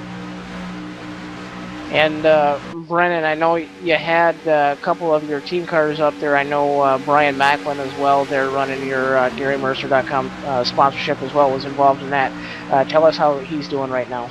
Yeah, I think he's broke too. David, actually, if you look at the replay, I don't know. David didn't touch a single thing, and he was cars passing left, passing right. It was pretty amazing.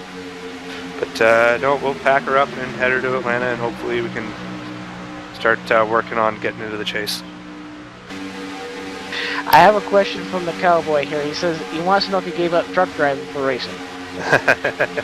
Yeah, no, not yet. I'll try. I know that's a good one. All right, that's Brendan Mercer here with the number 29 GaryMercer.com Chevy here. Back to you, Jacob, here. Very dejected crew back.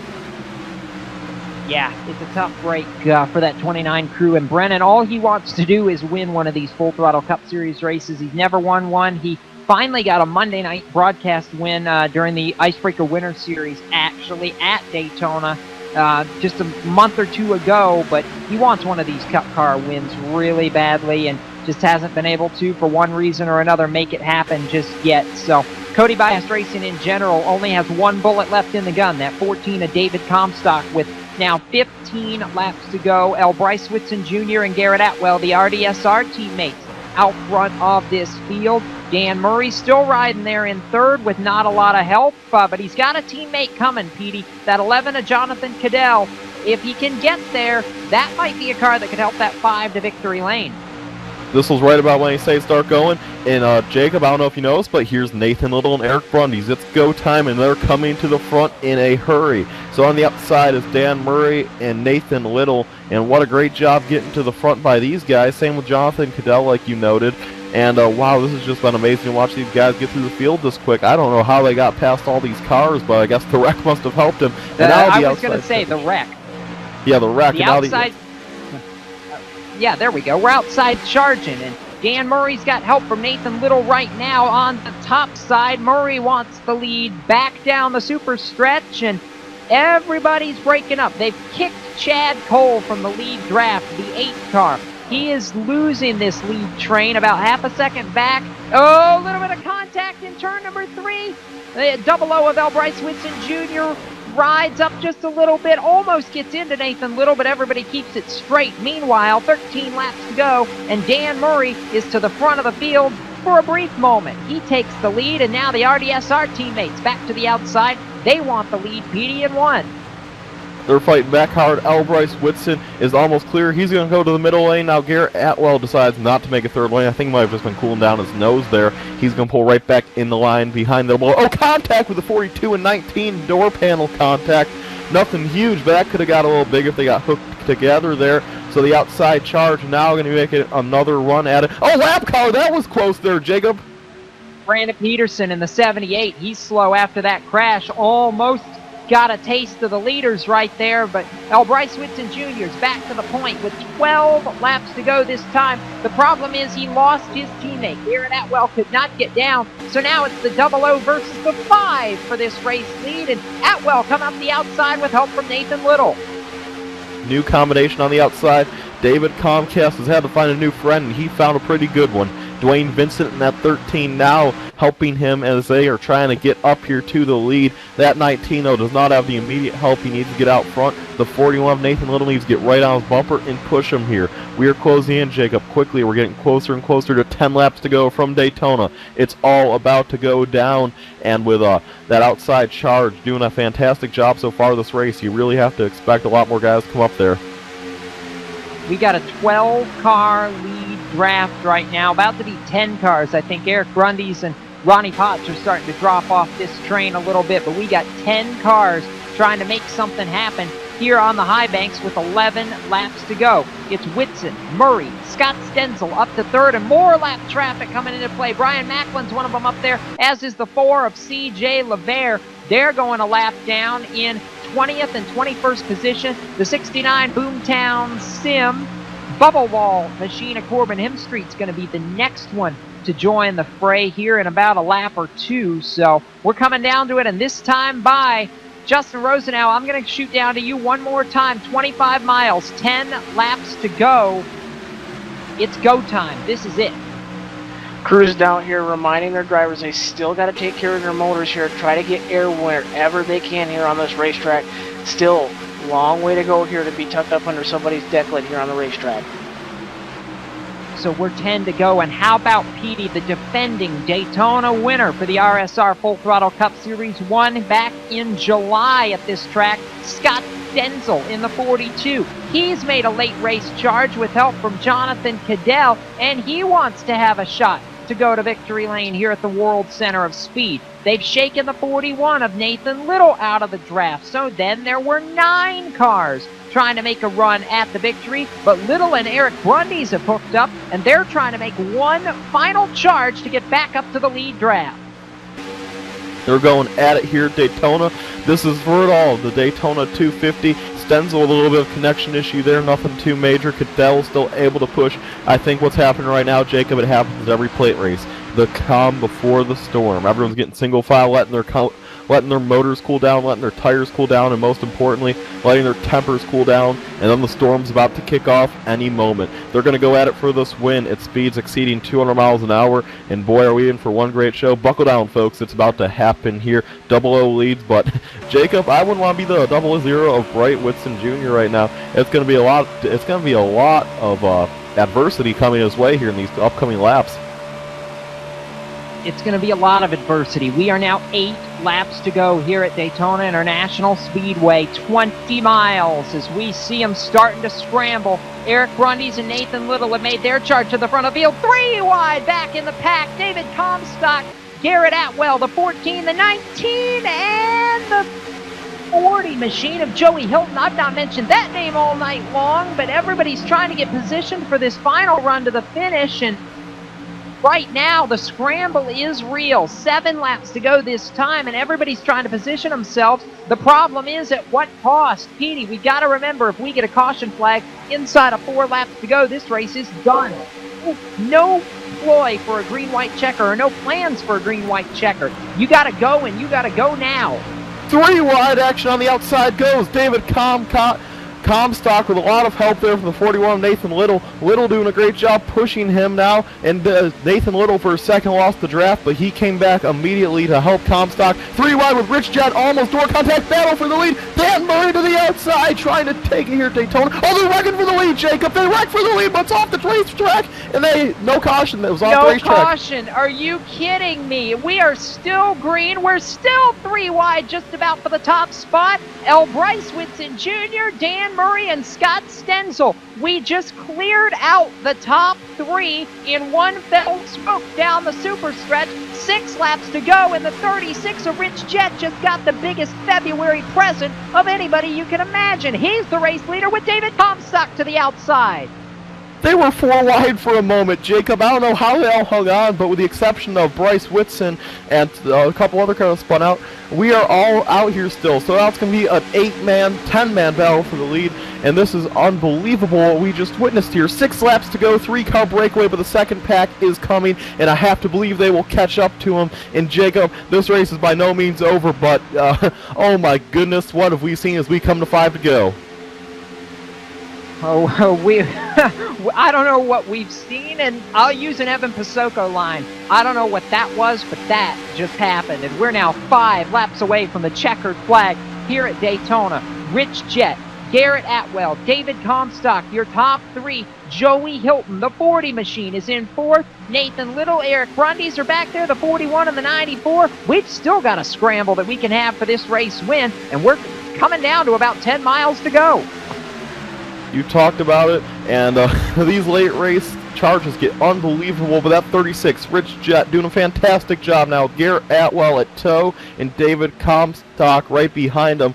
Those guys have to be getting hungry. I have to expect Atwell and Comstock to be planning the move to make here anytime soon. And Jacob, as they just come to 4 laps to go, that second pack is closing, and they're closing at a rate of speed, and they are almost here. This is going to be an incredible finish from Daytona. Get out the photo finish cameras, because we might just need them. Oh, I know we're going to need at least one at some point here. Lap traffic going to play a factor in this one. CJ LeBaire was just up there on the high lane, and Scott Simley's going to go a lap down here in a minute as well. So this is not over by any stretch of the imagination. You see these guys masterfully working through. The tandems have formed. We're coming down to it. This time by, it'll be 3 laps to go at the stripe, and I'm keeping my eyes on the 41 and the 94. They're 4 wide off turn number 4. Everybody trying to make it through. And the 40's around, the 41's around. We're crashing. They saved it. We're still green. Are you kidding me? 3 laps of racing to go. No caution. Rich Jet leads the way. These guys are, oh my god, they're Houdini out there. How do they keep hanging on to these cars? I don't know. But it's officially a 3-man battle for the win, Jacob, because everyone else is too far back. And it looked like it might be a 2-car battle. They're leaving Garrett Atwell. They're waving goodbye. David Comstock and Rich Jet are going to battle it out for the win at Daytona. But Comstock has to keep an eye on those gauges. If he's not careful, his motor will blow with 2 laps. Oh, caution's out, and Rich Jet wins. I'm not sure where the caution came from that time around, but we're coming to 2 laps to go. Yellow flag flies. That's going to freeze the field, and you're right indeed. Rich Jet. I don't know what to call this, Pete, other than that's a Daytona miracle right there. Rich Jet's going to win at Daytona. If you'd have told me that at the start of 250 miles, I'd have said, you're crazy. But here's the replay of what actually brought the caution out, Petey, and puts us under yellow to end this race. Wow, what a race here from Daytona, and for all the times they wrecked, Jacob, there should have been about 5 cautions before that. The caution being the 40 spinning out after his motor blew. He just stayed in the middle of the lane and everyone piled into him. But Jacob, I think one thing that should be noted is these RSR guys, I don't know how they did it, but they hung onto their cars masterfully. They should have wrecked so many times back there. I don't even know. Justin Rosenau, it's electric down there for at least one pit box. Rich Jet's crew must be going berserk right now. These guys are unhinged right now here in the pit box here for the 36 Hipmunk Chevrolet crew. These guys absolutely thought they did not have any chance. I mean, literally, 0 chance, gentlemen, of winning this race. Now they find themselves getting ready to go to Gatorade Victory Lane here at Daytona. These guys are celebrating in high style. Just got to wait one more lap here to do it. It's been a long time coming for Rich Jet. He did have one career RSR Full Throttle Cup Series win coming into tonight. Now he's about 2 miles away from being able to add a second one to his resume, and a big one at the World Center of Racing. This, I think, may have been one of the most exciting battles late in the race of anything I've seen, period, bar none. David Comstock, he wanted to wait to make the move, and we had seen everything happen to not bring out a caution, and then finally the caution comes out, so the 14 team, I'm sure, has to be a little bit heartbroken right now, working off turn number 4, but for the final time, that 36 crew is going to have a lot to celebrate tonight as the caution, and actually check that, we're on the super stretch. I can read. Petey, save me here, because it's just been, there's been too much excitement. I'm overloaded. Yeah, but what a win for Rich Jett. He had that one career win coming into it, but I'm sure this one will take the cake. He's won the biggest race of the season, the Daytona 250 from Daytona, and that 36 crew, we talk about the big teams in the series, Jacob. We do not talk about Rich Jett's team. I cannot believe what he's done here in this race, Jacob, and it's kind of like the underdog story. The little guy does it, he takes the big victory at Daytona. He is. It's going to be big. Let's see. I'm looking down through this. This top 10 is just completely bizarre. 39th to 5th for Nathan Little, but the guy they're going to be talking about started 5th, and now, as we work to the start-finish line, is going to be crowned a winner for the second time in his RSR Full Throttle Cup Series career. Caution and checker waves. Rich Jett wins at Daytona. David Comstock second, Garrett Atwell third, Eric Brundies with a wounded race car hangs on for 4th, and Nathan Little scored 5th at the checkered flag with Dan Murray, Jonathan Cadell, Dwayne Vincent, Ralph Nolan Jr., don't think I said his name once this entire broadcast, and Ronnie Potts, the pole sitter, rounding out the top 10. But for the 36 crew, it's a Daytona miracle if ever there was one. Nobody expected it. Here it is, and I'm sure, Petey, this is going to be one hectic victory lane celebration. That 36 was fist out the window. I'm sure he is just very emotional right now. And, you know, it's not one of the guys you expect to win this race. You said it. The big teams normally are expected to win the big races. But it's just one of the things you love to see happen for a guy like Rich Jett. And every now and again, the little team gets it done. And that 36 will forever be enshrined as the Daytona 250 winner in the RSR Full Throttle Cup Series.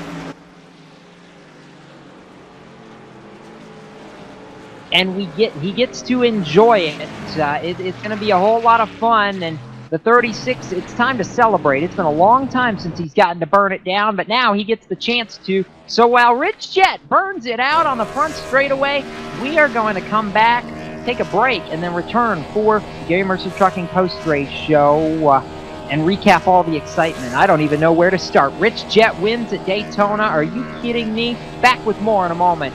You're watching the RSR Full Throttle Cup Series on LSRTV.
Welcome back to LSRTV and the Garry Mercer Trucking Post-Race Show from the Daytona International Speedway. Jacob Seelman and Petey Zeller getting ready to climb down to pit road and dissect this chaos. I am legitimately stunned right now after what was a wild Daytona 250, and geez. I'm just going to throw it right down trackside, and we'll get this started because I know Justin, Petey, one of you is down there caught up with Garrett Atwell, who finished third somehow. Justin Rosenau, you're down there with him. I'm down here with the driver of the Atomic Church Real Deal Graphics ARC Toyota, Garrett Atwell, coming home third. I know you got to be disappointed here with that how the last run shook out there. Garrett, tell us about that dash to the finish. Oh yeah, man, that was insane, dude. It all started mainly with, I don't know what happened. I know my teammate up in the 00 was leading, and I know he and the 5 were side by side. I don't know what happened, but they got into each other. The 00 went down the track. The 5 was loose. All of a sudden, everyone just splits, and I just go right through the middle. I think it was 4 wide going in the corner, and I see myself third. So I'm like, holy crap, I have a chance at winning this. And then coming with a couple laps to go right before the caution came out, my teammate was back in the pack, and he told me that they were wrecking. So I moved high on the 36, hoping that I'd get a run there, waiting for the caution, and 20 went back down with him. But I'm super stoked for a third place finish, man. I mean, start of the season, third place, solid. I don't think I have a finish in Speed Weeks worse than 5th. So, I mean, it was a very successful Speed Weeks for my Atomic Church Toyota. Very strong run for you, Garrett, and you know, who really makes it happen for you besides Atomic Church and Real Deal Graphics? Real Deal Sim Racing, Mark Bratcher, you know, Bryce Whitson. He and I had a really good deal going up there in front for a while, and then it was a bummer to see him taken out. You know, Nick Cohan, you know, the Lord Jesus Christ, my Savior, he, you know, makes it happen. That's the driver of the number 19 Atomic Church Real Deal Graphics ARC Toyota. That's your third place finisher here tonight. That's Garrett Atwell. Now on down to Petey Zeller here, who's with the second place finisher. I'm down here with David Comstock, and David, we talked to you earlier. You said your strategy was go about 20 to go, and you did just that. You somehow found your way through all them cars and got to the front, and man, what a great job for you, David. But you kept your car out front for most of this race, and David, tell us how you managed to keep your car out front. Really, you were the only one that kept your car out front all day, and the strategy worked for you. Yeah, we had pretty good teammates around us to help us out with that. Brian Macklin, in particular, he was up front with me the whole time, so it was easy to do that, knowing that you had someone to always go along with you and help keep you up there. And I was going to do the same for him if it was vice versa. And we got shuffled there toward the back when we had that green flag round of pit stops, and that big crash that we had, I thought that was it. I was sitting in the middle of it, and I had cars passing me on both sides and was waiting to get hit. And somehow I came out of it clean. And so after that, it was just try to get up to the front, and it was just mayhem, just working holes all the way through up to the front, and we got there and almost got it done. Well, David, I know there's me a whole lot of shoulda, woulda, coulda in the back with you guys, but I mean, what was your plan if you guys got to the white flag and took the last lap? What were you going to try to do to Rich Jett to take the win away from him? Well, as soon as Garrett went around to try to make a move around him, I wanted to push with Jett and try to get with him and just separate myself, he and I, from Garrett, and just make it a 2-car race and then back off probably a bit on the last lap and just try to time a run off turn 4 and get that slingshot around him. That's probably about the only move I could have done just for how separated we were. Well, David, certainly a great way to start off this RSR Full Throttle Cup season, but looking into next week, are you excited? Do you feel like you'll have a good car heading there? Yeah, absolutely. Atlanta is one of the most fun racetracks, I think, on the schedule with all the bumps and how low grip it has in it. So we ran really good there back in the Icebreaker Series, and we look forward to running there in this series in Full Throttle Cup. All right, before I let you go catch up with your crew, David, who makes it happen for you in the number 14? We'd like to thank Cody Bias Racing for their support each and every week, helping getting us ready to go for the series here full time. I'd like to thank Brendan Mercer and Brian Macklin for helping us out tonight. And Sean Brightsman, he unfortunately didn't make it to the race, but he's a teammate of ours, and we look forward to seeing him next week. And sponsors Garry Mercer Trucking and Moss Energy for helping us out every week. And thank you to Real Sim Racing and LSRTV for broadcasting. Thank you, guys. That was your second place finisher, David Comstock, and there's a party in Victory Lane, and Jacob Steelman's there. Oh boy, this is going to be fun, and I have a feeling it's going to be one that a lot of people remember for a very long time. Down here in Gatorade Victory Lane with the driver of the number 36. There's not a lot of help on this machine, but Rich Jet, this Chevrolet managed to get it done. You're in the right place at the right time. Martinsville 2013, the only other time you've stood here. But now you're a winner of the biggest race on the RSR Full Throttle Cup Series schedule. How's that feel? It feels pretty good. I haven't won in a very long time, and you know, start doubting yourself that you can even win in anything or anywhere. And to win here, I know, you know, you can get luck, you can get skill to be up front, but just to win in general is very, very good to do. I mean, with 5 laps to go, you're sitting here in the mix, but just not quite able to get that Hipmunk Chevrolet where it needs to be. And then it was absolute chaos at the front of the field. Should have been about 5 cautions. Instead, there wasn't until 2 laps to go. But how on earth were you able to position yourself to be in the right place at the right time to make this happen?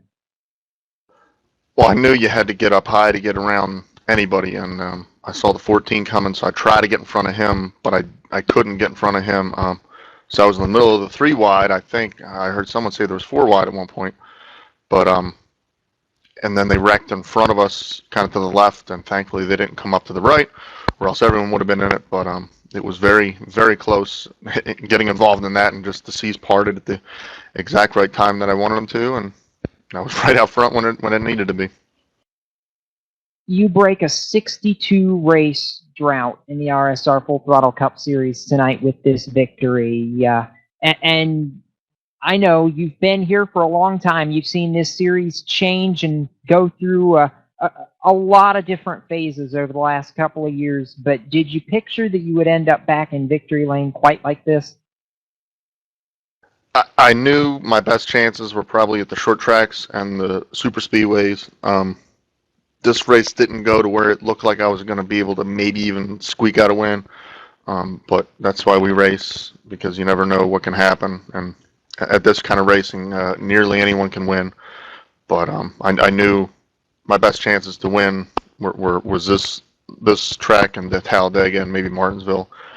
Very good at. But I didn't think I would win right out of the gate, because last year was a really big struggle for anywhere I ran, it seemed like.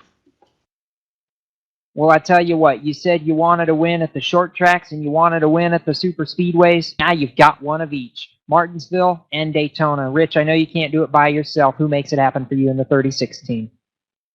Well, my new team, Prestige Worldwide, teammates Joe Hassert, Sean Casto, Nick Silver. My sponsor, Hipmunk. John Wilco painted me up a really fast paint scheme here. Been using it for a while, and I think I'll have to run it for a little bit longer. Maybe it's really good luck this year.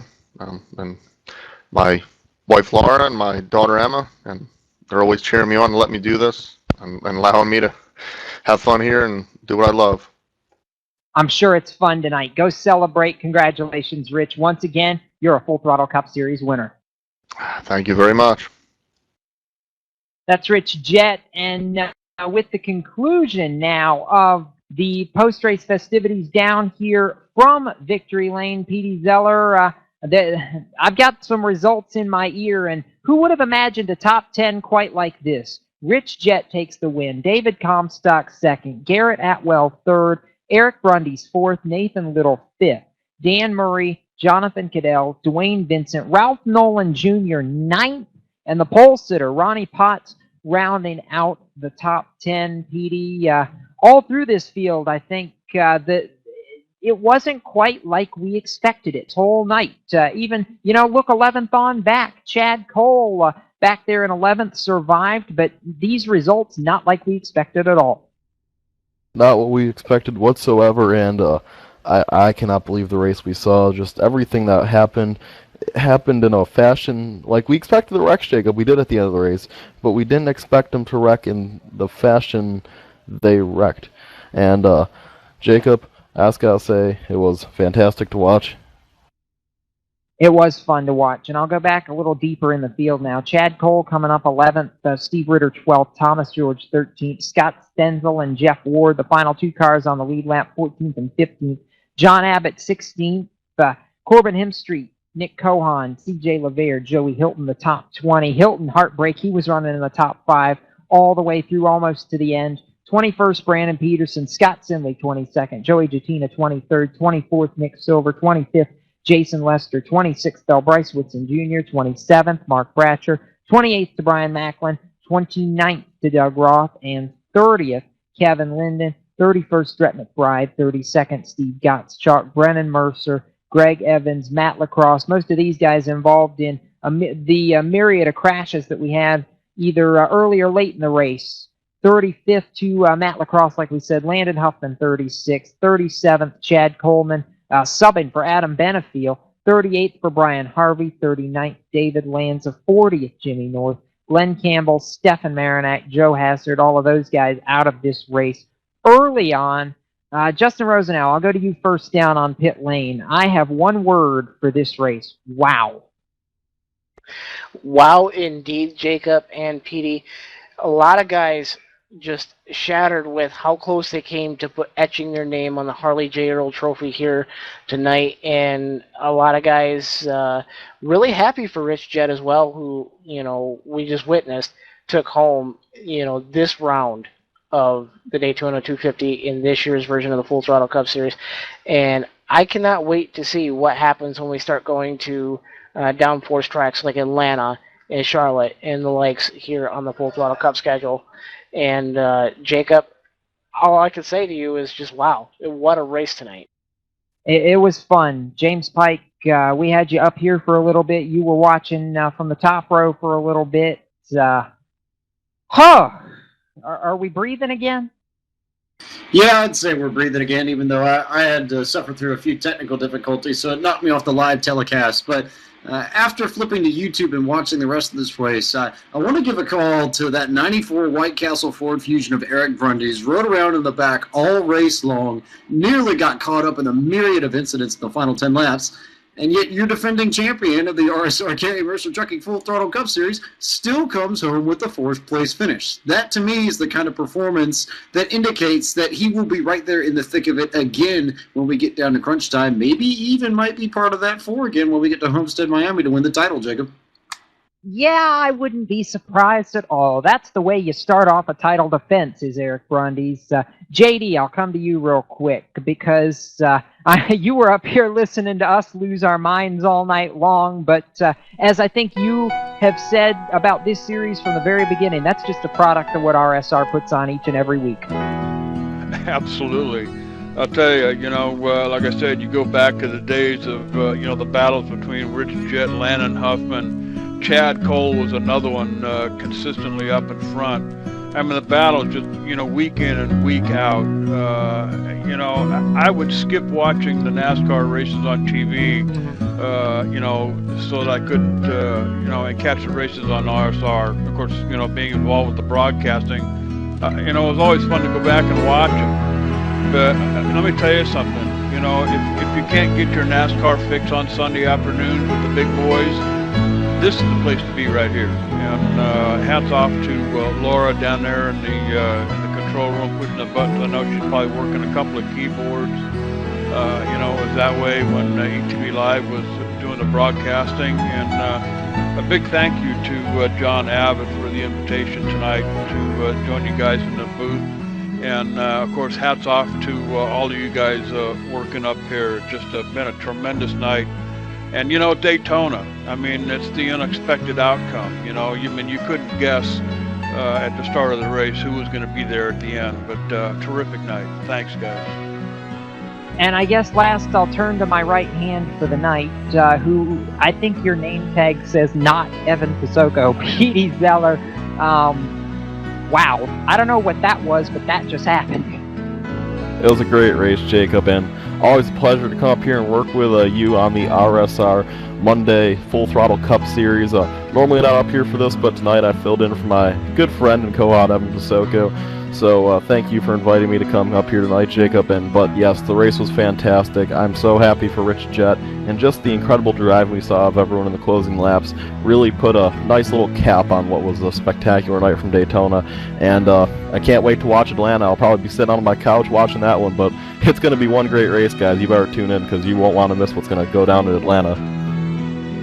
The 62 race quest, the 2-year drought, is over. Rich Jett is the champion of the Daytona 250. Congratulations going out to Prestige Worldwide. That entire operation, the Hitmonk Chevrolet, gets it done. Congratulations to Rich Jett. He picks up the victory in the opener for the RSR Full Throttle Cup Series. And oh, by the way, lest we forget, that's a win that may just put him in the chase for this year's Full Throttle Cup. But for now, from the World Center of Racing, for Petey Zeller, Justin Rosenau, J.D. Webb, James Pike, and of course Laura Lawson down there in the control room, I'm Jacob Seelman. All you race fans out there, keep it off the wall until we meet again, and we'll see you next time on the web. So long from Daytona.